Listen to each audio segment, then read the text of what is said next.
let's jump right in then. We're back for presumably episode 2. See, I feel like it's okay to be vague. Absolutely. Because people, if they want, they can look at their pod player, their podcast listening device, and it'll say number. That'll probably be the first thing in the title, like episode. Yeah, 2. We're not gonna give these episodes long titles. So why do you need us to validate, your vision of reality? And if there's anything people need in modern life, or if there's anything that people don't need in modern life, it's certainty. I think there's just this inappropriate sort of coddling of the listener in most podcast culture these days. Definitely. It's like, oh, we need to say the podcast episode. And I like how you said most podcast listening these days, as opposed to other days. Well, the podcasting has had a long and varied history. The podcasting of yore, there was none of that coddling. None of that coddling of listeners. No, it's just a sense of like, oh, we have to say the episode number, and it has to be the same as the episode number in the title. Well, see, people think of it like it's radio. Right. And it's really not radio. It's really not radio. You're not listening to the radio. I think of this more as, and this is, kind of building on what we were talking about in the last episode, but... Mm-hmm. Which episode was that? Episode 1, presumably. Where we talked about the progressive rock band Magma. What was it called again? Magma. Oh yes, I vaguely remember that. Yes, it was a while ago, an indefinite period of time in the past, so I see this as sort of like a progressive podcasting. That's a good way to put it. Yeah, I really want to kind of build on. I want to be a new wave podcaster. Yeah. So any ways we can innovate on the medium by just confusing people. Very good. Well, maybe we should make this is episode 2, presumably. So, but we're talking about the podcast and like the nature of the podcast in this episode. So maybe episode 2 we should go, but maybe we should just go ahead and put this in maybe before this the Magma is episode 1. And we'll just roll it that way, and if people are confused, screw them. Or just release episode 0 yeah. into the mix and confuse everything. Yeah, nobody wants to listen to that. And make one this episode 3.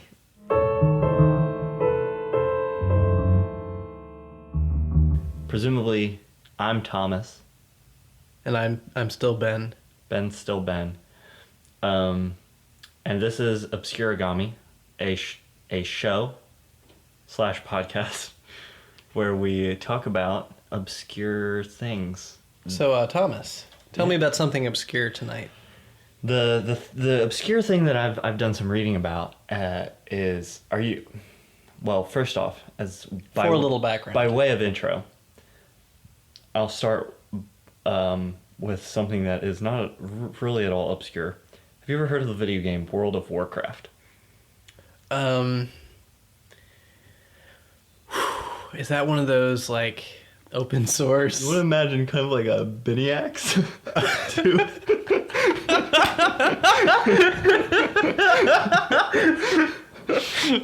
I see. So it's a bit of a puzzle. No, it's really nothing like that. So I want you to picture a duck on a pond. Yes. World of Warcraft is nothing like that. World of Warcraft is nothing like that. World of Warcraft is a MMORPG, massively multiplayer online role-playing game. Yes, everybody knows that. The biggest, yes. So, if you don't know that, we'll probably just erase this episode, release the Magma one, and call it an evening. You wanna jump back to, or do you want to just keep going? Well, we'll just keep going. We'll just keep going. So, because, even if I edit that all out, all they really missed is World of Warcraft is a game that everybody knows about. So, right. But in September 13th, 2005, World of Warcraft. I don't know however many people play this game. It's a lot. A plague breaks out in the game. There was I think it was an expansion that was released, and it had a boss fight. in it, and this boss had when you fought them, they had a certain attack that sort of like shot a type of kind of disease at you, and it slowly it was called the corrupted blood, and it, as the name makes it sound, corrupted your character's blood, and it would inflict kind of like a certain amount of damage to you over time, and it could spread to the other players that were with you who were fighting this boss. Right. And so it was designed as a disease, but in a very unintended way, this disease began to spread through the quick teleportation aspects of the game. Oh wow! So it was meant to be contained to the initial boss fights, which would only be accessed by higher level players who could make it to that boss. Right. But some of these people who were infected would teleport out to cities or things like that, and the infection would spread to players that it wasn't intended to spread to. And within a matter of, I think within a day, most of the World of Warcraft servers had kind of been hit by this outbreak of the plague. Wow. And players described, and there's some screenshots of walking into cities that were just carpeted with skeletons and corpses. So a player could actually be destroyed by this virus? Weaker players were killed. Most of the stronger players, a lot of the ones that would have been originally infected, it was just kind of bothersome. It would, just inflict damage over time, and then they just have to continue healing themselves or whatever. Go ahead. So I'm playing World of Warcraft. Right. It's September. I just signed up for the game. Yeah. In 2005, and as a new player, I'm extremely vulnerable to this, and my character can get killed. Yes. Right away. Yeah. You would basically walk into a city and get infected and probably die. Wow. Immediately. Fortunately, in the game World of Warcraft, death is not permanent. Your character can respawn. Fortunately. And you keep aspects of your character, so it's not like you're reset to the beginning. If you're like a level 30 or something and you died, you wouldn't be reset to 0. Right. So it wasn't the worst thing was that it kind of made the game unplayable for several days until they were able to kind of clean up and patch the question is plague. Was it a deliberate stunt, do you think? It was not. It was, according to Blizzard, the developers, it was unintentional. Now, do we believe Blizzard? I didn't encounter any skepticism in my readings. There didn't seem to be any skepticism. Although this is looked upon by some World of Warcraft players as one of the most exciting events. It was kind of, a lot of players did initially assume that it was intentional. And it was just kind of, prior to this, there hadn't been really any like game-wide sort of events or things made to do this sort of thing. And so to some people it was very exciting. There was a sort of novelty to it. The idea that just like there could be a disease and infection that would impact this whole game online in such a way was very new. This was before games like Eve had really kind of risen into popularity, where there's kind of game-changing events like that happen a little more commonly. But so this accident kind of influenced the evolution. It did. Of gaming. Even very directly. In 2008, I think it was, Blizzard followed it up with an intentional zombie outbreak disease Oh, wow. that functioned in a very similar way. The main thing they changed was with the corrupted blood, it had an infection rate of 100%, so it's highly contagious. And the intentional zombie outbreak later in the game was much less contagious. You only had a chance of being infected if you would get near. Now, that's another question I wanted to ask was, how did it transmit the corrupted blood? I think it was through proximity. Literally, if your avatar was close to another infected avatar, yeah, I think you would be infected. infected. It would be yeah. A lot of players had pets, and the disease was spreading even through the pets. And one of the reasons it kind of hung around for so long, especially in populated areas where there were non-player characters, so like a merchant at a stand or something like that would get infected, and these players had just incredibly strong health so that the normal players couldn't just like kill them, and they would just stay infected and then infect anyone who... Wow. So you could...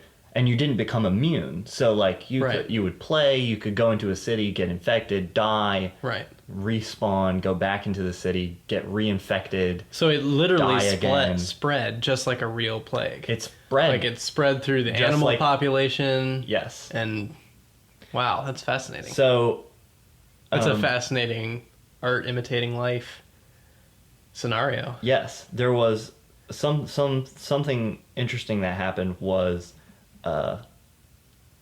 there were people who, of course, found it quite enjoyable to spread the plague, and they were referred to as terrorists. But there were people who would make it their goal to spread the plague to as many parts of the map. How long did this last until they? I believe it was like 3 or 4 days till they kind of they started patching it pretty soon, but it took a while for it to kind of... Gotcha. So this was enough time that obsessive gamers could really... Really, yeah.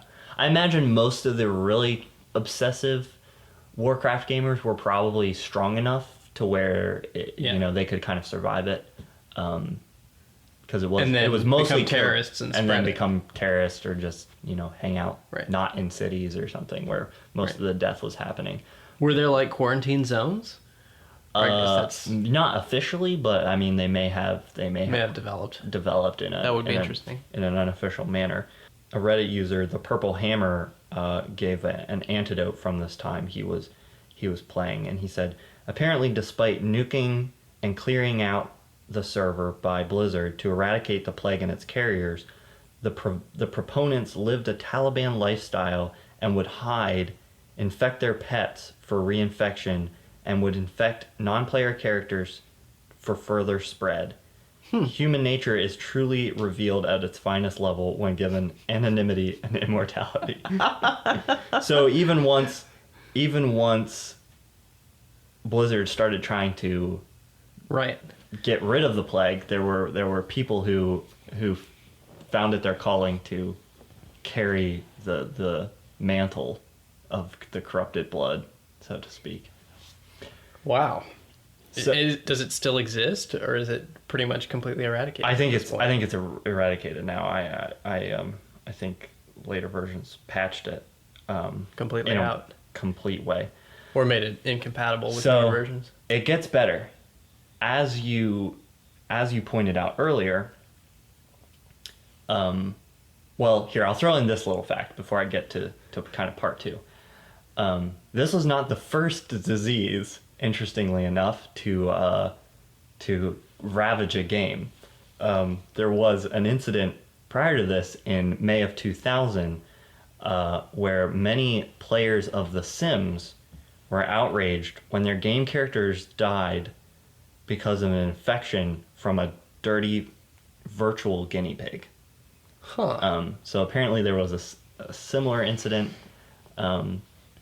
I don't think it was quite to the scale because I don't think The Sims... I don't believe The Sims was really played as an MMO if it was Certainly not to the scale not to the scale of Warcraft. but yeah, there was an infected guinea pig incident 5 years earlier. It must have been multi-game if there was Yeah, I mean, either that or inherent in the games. in the game itself. But I thought that was interesting. That is interesting. Let me just look through my notes here and see if the zombie plague in 2008. I mentioned that. Right. Which was intentionally created. Yes. Okay. So let's get down to part B. As you pointed out earlier, this is an interesting example of how plagues and disease can spread. And In real life. it caught the attention of quite a few people and sparked some discussion in the academic community. Interesting. In March 2007, Randy Balliser, an epidemiologist physician, wrote a paper in a journal comparing the plague to real-world outbreaks. And there was very much there was a small but somewhat passionate movement to harness this. It really seemed to spark in a group of scientists this idea that games like this could really be a means for research in a way that previously was not possible. Right. Or especially in a way like computer simulations can't really Right. do because you have the human element. You have the human element, and the interactions are more realistic, and people respond to it. Nina Furman, a Tufts University assistant research professor, she also wrote some about how it should be used as a research method, and there was a lot of talk about how this is the only possible way that we could ever do this kind of research. A simulated plague. Yeah. Simulated plagues like this. But there was a bit of a backlash to that. Not everybody was quite on board with that. Neil Ferguson, director of the MRC Center for Outbreak Analysis and Modeling at Imperial College in London, he was kind of on the other side, saying that the nature of the environment and being that it's a game with respawning and lives kind of taints the nature of the simulation, quote unquote, too much for it to really be used. Well, you're much more research. likely when you're talking about like the terrorists. Right. Like that's not as likely to develop in real life as it is in the game. Yeah. Although it still could potentially develop. The one question I was going to ask you was, were there people in the game who were trying to fight it within the game? Like, were there people that were trying to create like immunity? counter terrorism cells? Well, no, like basically trying to be Brad Pitt in the middle of World War Z. Yeah. That were like trying to find ways to combat the disease. Not that I came across. So basically, everybody was like too helpless. Yeah, I think it was kind of a situation where you were either fairly helpless and you would just die if you came in contact with it, or you were fairly strong and you could withstand the plague. Right. But like those people who were withstanding it, right, were not really organizing or mobilizing to try and fight it. There wasn't. I don't really know. There wasn't really a clear thing they could have done. Right. But they weren't like trying to. Well, I guess if they had been infected by the plague. Well, Blizzard. They weren't trying to like hoard innocent people into like shelters. Right. Or anything. Yeah. Blizzard's best response was to just shut down infected servers. Right. And some of the terrorist groups kind of found ways of getting around that. But this quote in particular, Yale University terrorism expert Stuart Gottlieb admitted that while the outbreak was interesting and relevant to the times, he would not base counterterrorism strategy on a video game. Well said, Stuart. and Blizzard's official comment on this whole kind of discussion about whether or not it should be used for terrorist research, because there was kind of that suggestion too, Right, yeah. and also just disease and outbreak research. Blizzard said, Blizzard has maintained a position that World of Warcraft is first and foremost a game, and that it was never designed to mirror reality or anything in the real world. Thank you, Blizzard. So they pretty much brushed everyone's grandiose visions of research Wow. and Pulitzer Prizes, or no, that's a journalism thing. Nobel Prizes? Nobel Prizes, because of World of Warcraft. Emmys, Tonys, Grammys. Emmys, Tonys, Oscars, whatever they give to video game people. And they were like, no, it's a game. Well, it's interesting because they did create their own outbreak themselves. Yeah, they found it to be that a would valid gameplay mechanic later on. But that would be an interesting opportunity to include researchers, and I guess they Right. opted not to do that. Yeah. I don't know if there would be I guess they just don't find that. It's an interesting discussion because on one hand I can definitely see it's like, on one hand it's more valid than a computer simulation. You have that human element, you have, human interactions in a more realistic way. But on the other hand, do you really want to do research that you're going to subsequently base, counter-terrorist efforts or anti-plague epidemic Right. Do you really efforts? want to bet people's lives on Right. research based on World of Warcraft? Right. I certainly get that, but it seems to me like it's a great study in psychology, in human psychology, to see what people do when unexpected things like that happen in a mass context. Yeah. So I think even if it wasn't used for any grand purpose, Right. it would have been interesting if it had been academically researched and recorded. Yeah. Just to see like what I was talking about, like were there people who were like trying to fight it, or just to see what people would do when faced with that set of circumstances. Yeah. Even in a fantasy environment, I think would be fascinating for psychological purposes. Well, and I think even more so than World of Warcraft at that time, there are games now that could probably be researched. I know EVE Online, there's so much actual economic weight in what goes on in the game, and there's a real world cost associated with some of the top players in EVE are dealing with in-game resources and things that have real world values, like if they were to sell them in game of thousands of dollars. Yeah.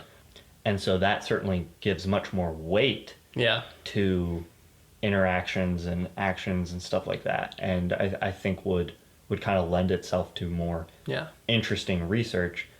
It'll definitely be interesting to see the development of academic study of games and gaming, because it's in its literal infancy now.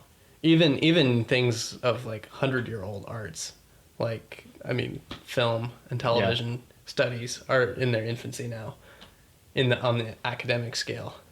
Yeah. So it'll be interesting to see how that develops. Yeah, that was a fascinating topic. I ran across it, and some people on Reddit were posting, because September 13th is the anniversary. Remember, never forget the corrupted blood. Interesting that it falls so close to September 11th too.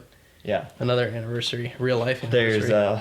There's I'll put a link to there's quite a few articles and stuff about this. And you said you couldn't talk for a full episode about this. Little did you know. I'll put a link, of course, in the show notes wherever they wherever they are. The presumable show notes.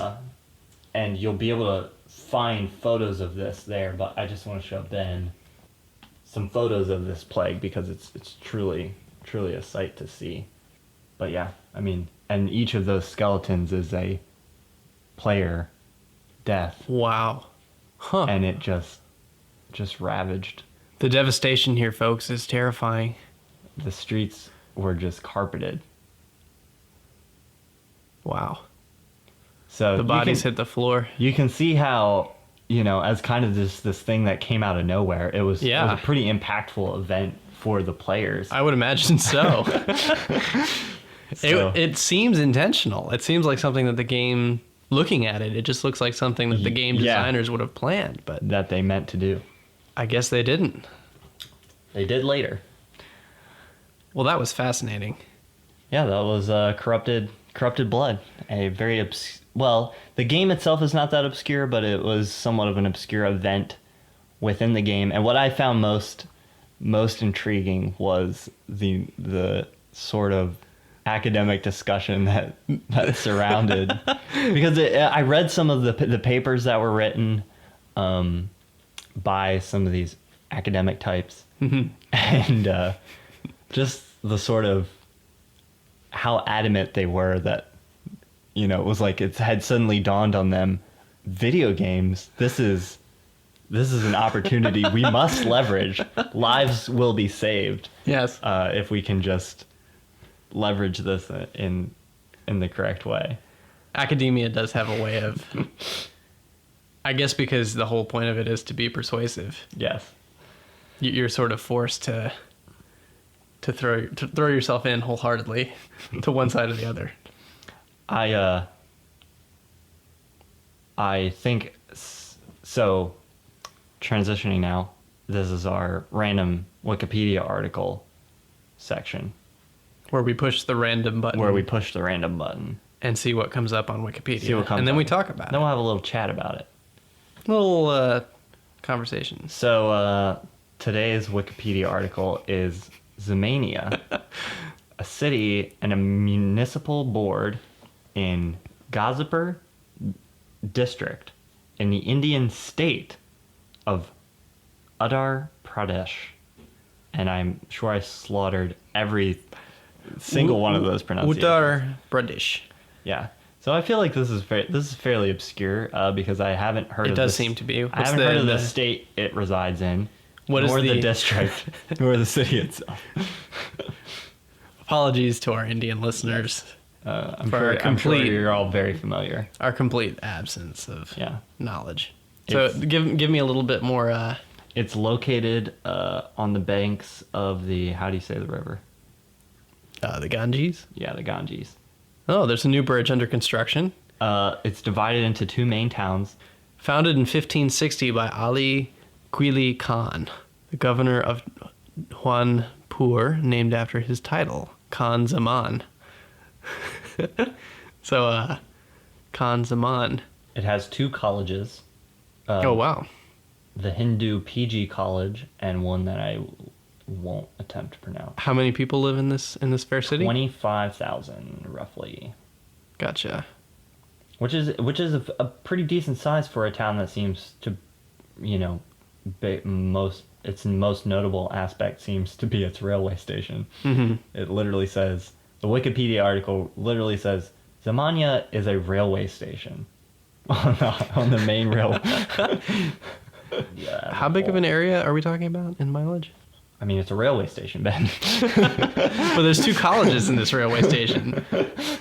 So it's looks like about 100 miles from Nepal. So it's in north. Yeah. Okay. Northeast. I have a better concept now. Well, if you live in Zamania or know anyone who does, please let us know.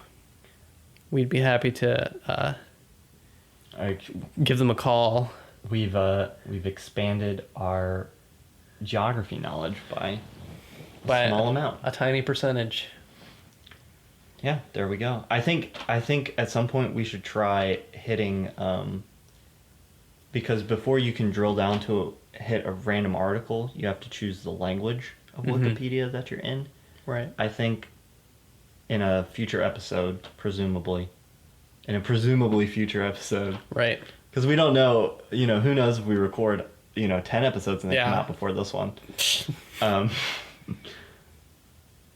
we should go to a foreign language, Uh-huh. random article on the foreign language, then translate it to English, then see what that's about. I feel like that might yield some interesting results. I agree. Perhaps something from the language of Kobayan. Perhaps. Continue with your lives. Yeah.